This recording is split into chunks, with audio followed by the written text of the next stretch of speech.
Many have asked me to make a video discussing the fatal shooting of Sonya Macy by a white sheriff deputy after she called 911 for help. Within the video footage, we see Sonya Macy ducked and apologized to an Illinois sheriff deputy only seconds before he shot her 3 times in the face. It was a horrendous video to watch. Now, right now, the white media has already begun framing a narrative favorable to the white police officer by spreading information that Macy allegedly had struggles in the past with her mental health issues. The killing of innocent, unarmed Black people are far too common occurrences within the U.S. We've had many innocent, unarmed Black people killed by white police officers for selling cigarettes, killed while laying in their beds at home, killed also while sitting down watching TV eating ice cream, and far too many killed at traffic stops. The fact that white cops are quick to kill Black people and are most often not indicted merely by saying that they were in fear of losing their lives when they did it is by deliberate design. Our society functions exactly as it's been deliberately designed to function. It's called the social engineering of society. And it's achieved by the narratives and media images that are repetitively fed into the society. It's an absolute fact that the public at large literally functions based upon the narratives and media images that are repetitively fed into society. Since 1968, the narratives and media images that are fed into our society have been deliberately distorted to create societal consent for the mistreatments of African Americans.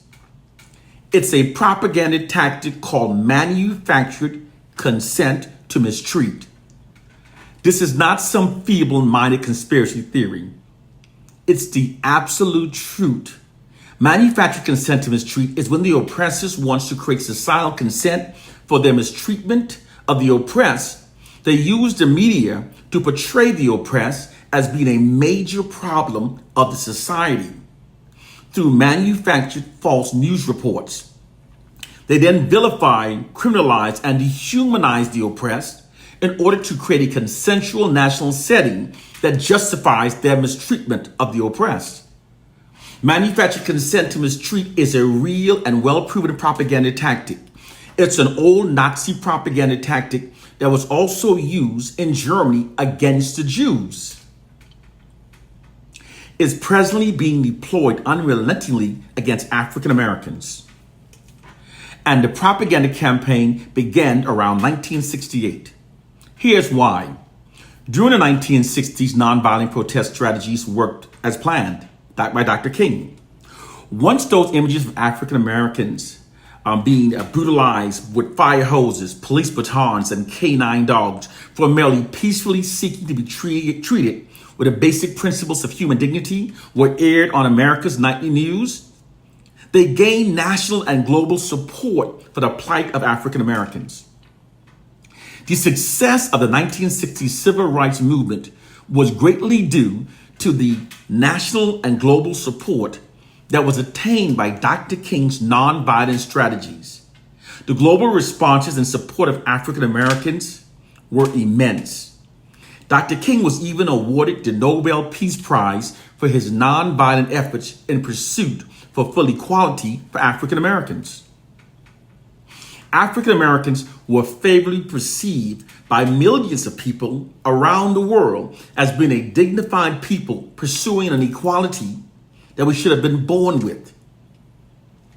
These global responses in support of African Americans totally embarrassed the U.S. government-wide establishment. It also eroded its global image and standing in the world. White oppressive forces realized then that to continue their subjugation and oppression of African Americans, it had become necessary to falsely create a national consent to do so. And they did so by creating a shifting of victimization in favor of the white society and against the African American population. They therefore deployed a propaganda campaign against the African American population called manufactured consent to mistreat. Through lies and manufactured news report, African Americans are being made to appear as being a major problem of the white society. We're being falsely criminalized and vilified. This creates prejudice, distorted perceptions, and incriminating beliefs about the black population that are designed to make the nation and the entire world insensitive to our plight. It tranquilizes efforts on our behalf, and it makes any serious criticism of white racism now almost impossible. These deplorable depictions are intentionally designed to create a shifting of victimization in favor of the white society, and it lessens pressure for social change in behalf of the black population. When contempt of black people is made to appear to be justifiable, this creates conditioned responses within the nation that allows eventualities to unfold against the black population without any opposition or resentment. This is very evident within the U.S. criminal justice system, wherein which black people are disproportionately incarcerated, given stiffer sentences, and are more likely than any other racial group to be treated brutally, beaten, and fired upon by police officers while unarmed. These injustices are now most often ignored because the perception has collectively become that it's all now justified. This manufactured consent propaganda campaign is the reason why white cops can routinely kill unarmed innocent black people and avoid prosecution by merely saying that they were in fear of losing their lives. Before this propaganda campaign was deployed, African Americans were perceived as a dignified people pursuing a human rights that we should have been born with. Now, where most often we are now the face of criminality in the country.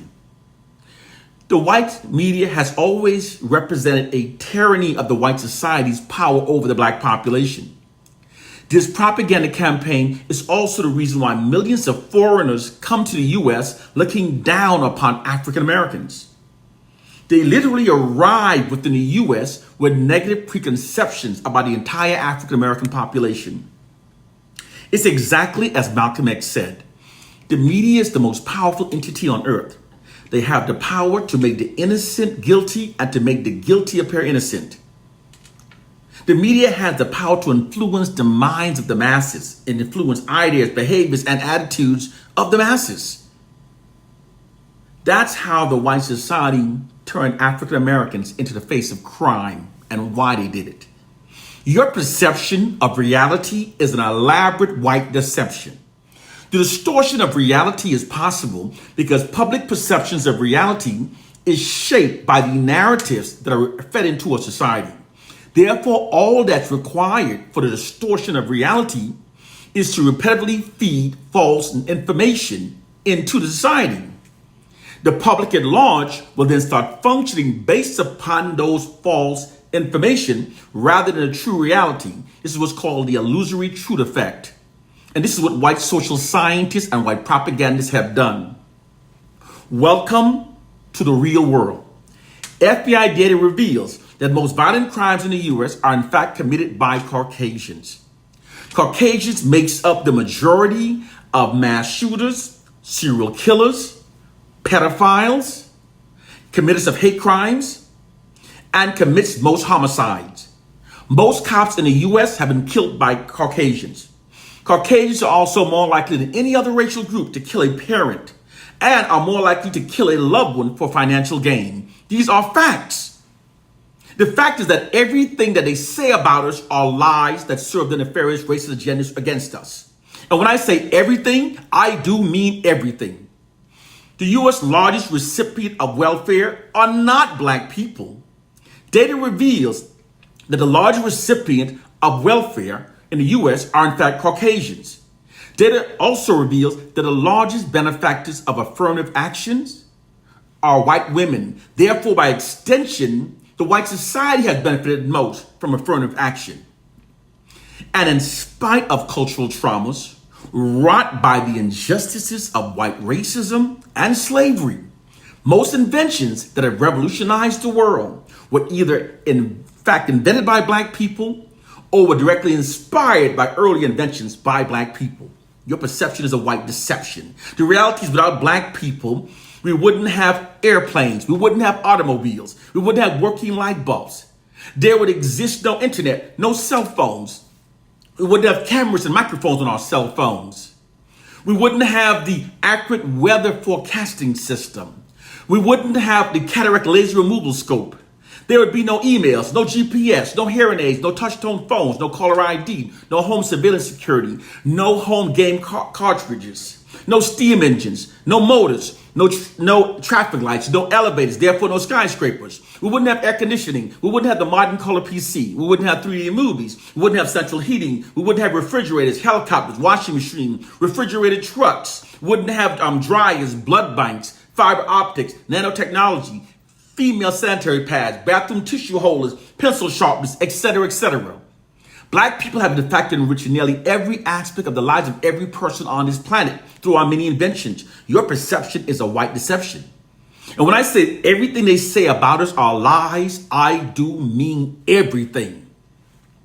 They claim that our ancestors were illiterate and uncivilized before the Europeans invaded. But that's an absolute lie. Long before the Europeans invaded Africa, it was Africans that civilized Europe. All of Greece's first scholars were educated by Africans. The world's oldest university, library, manuscript, encyclopedia, human prosthetic, mathematical tools, medical journals, and the world's oldest standing kingdoms are all located in Africa. Africans are the first to build in stone and the first to smelt metal. Africans introduced science, writing, mathematics, and philosophy to the entire world.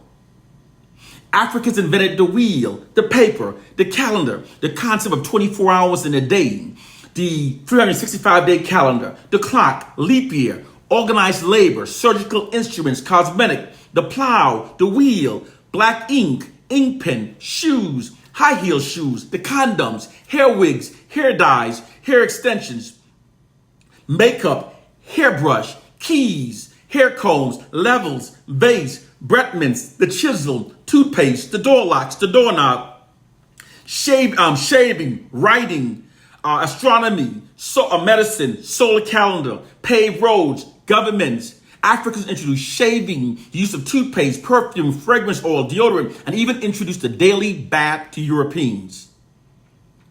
The white society has also whitewashed the history of Africa's ancient Egypt by ridiculously claiming that those Africans were Europeans. However, all scientific evidence proved that they were in fact Africans. The geographical location of Egypt is in Africa.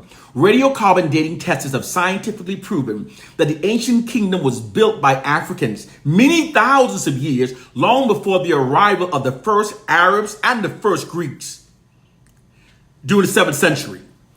Hair sample testings, melanin concentrating skin testings, bone density testings, and DNA testings have scientifically proven irrefutably that Africa's ancient Egyptians were in fact Africans. Their DNA matches current-day sub-Saharan Africans. More specifically, their DNA testings prove that they belong to the human Y chromosome group, E1B1A. This is the Y chromosome group of African sub-Saharan Africans who currently speak the Congo languages. These results were published in the DNA Tribes Digest on February 2013. The white society sits upon a throne of lies, of white exalting and black marginalizing lies. They do this because it creates false assumptions within the society that aids them in maintaining their social dominance and their social capital over black people. If our society functioned based on what is actually true, the white society's dominance would erode. So the white society can keep perpetuating lies. They sit upon a throne of lies. Those black people who speak negatively of ourselves does so because they didn't bother to research fact for themselves. They allowed the white society to tell them what to believe in ourselves. And whenever narcissistic, racist people are controlling narratives, they will always feed us lies that exalt themselves and marginalize us. It's the people they are, it's the way they've always been, and it's the only way they know how to be. You have to, goddamn it, you have to wake up and see our reality.